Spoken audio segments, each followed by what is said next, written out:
বন্ধুরা, একটি চ্যানেল কেন ডাউন হয়ে যায় সেটাই কিন্তু আজকের এই ভিডিওতে বলবো। আপনি অনেক পরিশ্রম করছেন, অনেক ভিডিও আপলোড দিচ্ছেন, অনেক সময় ব্যয় করছেন ইউটিউব প্ল্যাটফর্মে, ভালো ভালো কন্টেন্ট আপনি নিয়মিত আপলোড করছেন, তারপরেও আপনার চ্যানেলে ভিউজ কম, সাবস্ক্রাইবার বাড়লেও ভিউজের সংখ্যা কম। এটা কেন হয়ে থাকে? কেন দিন দিন আপনার চ্যানেলটা ড্রপ করছে? কেন ইউটিউব আপনার চ্যানেলকে বুস্ট করছে না? সেটাই কিন্তু আজকের এই ভিডিওতে শেয়ার করব। বন্ধুরা, যদি আপনি একজন কন্টেন্ট ক্রিয়েটর হয়ে থাকেন তাহলে আজকের এই ভিডিওটা আপনাদের জন্য অত্যন্ত গুরুত্বপূর্ণ হবে। তাই ভিডিওটা স্কিপ না করে শুরু থেকে শেষ পর্যন্ত দেখার জন্য অনুরোধ করছি যে কেন একটি চ্যানেল ডাউন হয়ে যায়। ভালো কন্টেন্ট আপলোড দিচ্ছি, অন্যদের চাইতে ভালো থাম্বনেল তৈরি করছি, ভালো টাইটেল দিচ্ছি, ভালোভাবে ভিডিওটাকে এসইও করছি, তারপরও ভিডিও আপলোড দিলে 10টা 15টা 5টা 7টা ভিউজ এসে থেমে যাচ্ছে। কোনো মতেই চ্যানেল গ্রো করানো যাচ্ছে না। এই পরিস্থিতিতে আপনার কি করা উচিত, কি করলে চ্যানেলটি পুনরায় গ্রো করবে, সেই ট্রিকটাই আজকের এই ভিডিওতে শেয়ার করব। তো দেখুন বন্ধুরা, আমাদের চ্যানেল কেন ডাউন হয়ে যায় এর মূল যে কারণ সেটা হলো আমরা চ্যানেলে মিক্সড কন্টেন্ট আপলোড করা শুরু করি। বন্ধুরা, আপনারা হয়তো জানেন না যে চ্যানেলে মিক্সড কন্টেন্ট আপলোড করলে চ্যানেলে যে কত বড় ক্ষতি হয় সেটা কিন্তু আমরা কন্টেন্ট ক্রিয়েটররা জানি না। সেখানে ইউটিউব বলছে, যদি আপনি নতুন একজন কন্টেন্ট ক্রিয়েটর হয়ে থাকেন, যদি ইউটিউব শুরুতেই যদি আপনি স্টার্ট করতে চান, তাহলে আপনার মতো করে আপনাকে কন্টেন্ট তৈরি করতে হবে। সেটা হলো একই নিশ। কারণ আমরা যখন মনিটাইজেশনের জন্য অ্যাপ্লাই করি তখন কিন্তু ইউটিউব আমাদের চ্যানেলের প্রথম যে কাজটা দেখে সেটা হলো মেন থিম দেখে। মেন থিম হলো চ্যানেলের হচ্ছে নিশ ক্যাটাগরি, যে আসলে আমরা একই ক্যাটাগরিতে ভিডিও আপলোড করতে পারছি তো, সেটাই কিন্তু বন্ধুরা ইউটিউব চেক করে। তাহলে এখান থেকে আমরা শিক্ষা গ্রহণ করলাম যে আমাদের চ্যানেলে মিক্স কন্টেন্ট আপলোড করা যাবে না, একই ক্যাটাগরিতে আমাদের ভিডিও আপলোড করে যেতে হবে, তবে কিন্তু আমাদের চ্যানেলটা আগামী দিনে গ্রো করবে। এবার আমরা ভিউজের লোভে, সাবস্ক্রাইবারের লোভে আমরা কি করি, আজকে এক ধরনের কন্টেন্ট, কালকে অন্য ক্যাটাগরির কন্টেন্ট, তারপর দিন অন্য ক্যাটাগরির কন্টেন্ট, এরকম আমরা আপলোড দিতে থাকি। এর ফলে কী হয়? এর ফলে আমাদের চ্যানেলের সাবস্ক্রাইবারের সংখ্যা বাড়ে, কারণ বিভিন্ন অডিয়েন্স আমাদের চ্যানেলে ঢুকে যায়।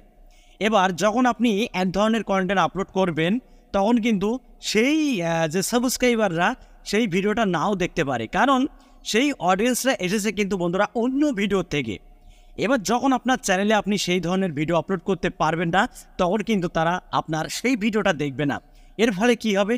আপনি ভিডিও আপলোড করলে 10টা 15টা 5টা 7টা ভিউজ এসে থেমে যাবে, কারণ সেই অডিয়েন্সরা কিন্তু অন্য ভিডিও থেকে এসেছে, আপনার এই ভিডিও থেকে আসেনি। এর ফলে আপনার চ্যানেলের সাবস্ক্রাইবারের সংখ্যা বাড়বে কিন্তু ভিউজ বাড়বে না। ঠিক আছে? তো বন্ধুরা, 2 নম্বর যে বিষয় নিয়ে আলোচনা করবো সেটা হলো ফেক এঙ্গেজমেন্ট। ফেক এঙ্গেজমেন্ট হলো বন্ধুরা, যদি আপনার চ্যানেলকে আপনি প্রমোট করিয়ে থাকেন, যদি বুস্ট করিয়ে থাকেন টাকা দিয়ে গুগল অ্যাডওয়ার্ডের মাধ্যমে, সেক্ষেত্রে আপনার চ্যানেলে বন্ধুরা ফেক এঙ্গেজমেন্ট ঢুকে যাবে। ঠিক আছে? কারণ আপনি যে ভিডিও প্রমোট করাচ্ছেন, বুস্ট করাচ্ছেন, এবার ওই ভিডিও থেকে যে অডিয়েন্স আপনার চ্যানেলে আসছে তারা কিন্তু বন্ধুরা জেনুইন অডিয়েন্স না, তারা হলো ফেক অডিয়েন্স, তারা কিন্তু অ্যাক্টিভ অডিয়েন্স না। যার ফলে ভিডিও আপলোড করলে আপনার ভিডিওতে ভিউজ আসছে না, 10টা 15টা ভিউজ এসে থেমে যাচ্ছে। তাহলে কি করতে হবে? ভিডিও প্রমোট করানো বন্ধ করে দিতে হবে। আপনার ভিডিও কোনো মতেই বুস্ট করানো যাবে না।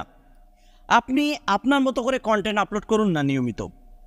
ওখান থেকে 2টো 3টে করে যে অডিয়েন্সগুলো আপনার চ্যানেলে যুক্ত হবে, যে সাবস্ক্রাইবারগুলো আপনার চ্যানেলে যুক্ত হবে, ওই সাবস্ক্রাইবার্সগুলো হবে বন্ধুরা জেনুইন সাবস্ক্রাইবার্স এবং অ্যাক্টিভ সাবস্ক্রাইবার্স। আপনি যখন ভিডিও আপলোড দিবেন তারা কিন্তু আপনার ভিডিও নোটিফিকেশন পাওয়ার সাথে সাথে আপনার ভিডিওতে ক্লিক করবে।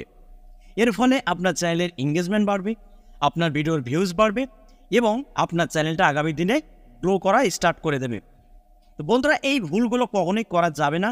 ফেক অডিয়েন্স চ্যানেলে ঢুকানো যাবে না কোনো মতেই। অনেকেই কী করে, ভিডিও বিভিন্ন প্ল্যাটফর্মে শেয়ার করে দেয়, Instagram, WhatsApp, Messenger, Facebook, Twitter, বিভিন্ন প্ল্যাটফর্মে তারা ভিডিওগুলো শেয়ার করে দেয়। এবার সেসব অডিয়েন্সরা কী করে, ভিডিওতে ক্লিক করে ভিডিওর থেকে বেরিয়ে যায়, তারা কিন্তু ভিডিওটা ওয়াচ করে না। যার ফলে ওই ভিডিওর যে সিটিআর, যে ইমপ্রেশন, সেটা কিন্তু ইউটিউব ড্রপ করে দেয়, অর্থাৎ থামিয়ে দেয়। এর ফলে আপনার ওই ভিডিওতে আর ভিউজ আসবে না এবং পরবর্তীতে ওই ভিডিওটা র্যাঙ্কে যাওয়ার চান্স অনেকটাই কম।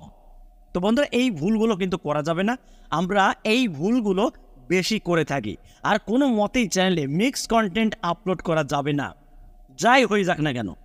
হয়তো শুরুতে একটু ভিউজ কম পাবেন, কিন্তু একই নিশে একই ক্যাটাগরিতে ভিডিও আপলোড করা ধরবেন, নয়তো আপনার চ্যানেল কিন্তু আগামী দিনে বন্ধুরা গ্রো করবে না, মুখ থুবড়ে পড়ে যাবে। তো বন্ধুরা, ভিডিওটা এই পর্যন্তই। যদি ভালো লাগে ভিডিওতে একটি লাইক করে দেবেন, আর চ্যানেলে যদি নতুন হয়ে থাকেন চ্যানেলটি সাবস্ক্রাইব করে বেল আইকনটি অন করে রাখবেন এরকম YouTube related tips and tricks পেতে। তো আজকের মতো এখানে বিদায় নিচ্ছি, সবাই ভালো থাকুন, ধন্যবাদ।